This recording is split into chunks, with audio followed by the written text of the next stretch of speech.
Nakatry na ba mo aning Bernie Busog Bite sa Uptown? And medyo po daghan ga PM kung asa jud ang ilang exact location, so tan-awan ni na video kay ako i-explain.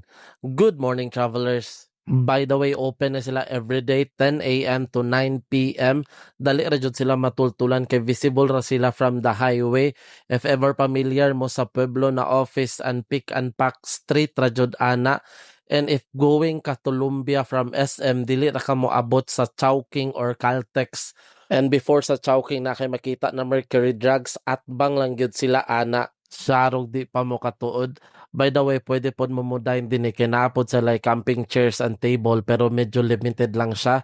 So pag visit na ko din ako jud gitry ang ilang overload na Hungarian which is maupod ni ilang bestseller for only 159 pesos. Wala ni char pero ang lasa niya kay pang abroad bitaw, pang international gid ang lasa and humot kaayo siya.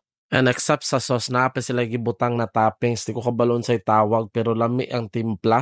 And ang ilang Hungarian, grabe siya kadako, busok, and cheesy kaayo ang sulod. And nag-order po ko ani ilang rice bowl na grilled chicken breast for only 129 pesos.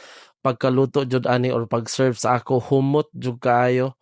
No doubt lami ang lasa sa chicken alone and napot sila gibutang na sauce, lami japon siya. Dili lang ko ginahan sa ilang rice kay red rice. Ambot ang jud dili jud ko ginahan mukaon og red rice kay para sa ako mala or walay lasa.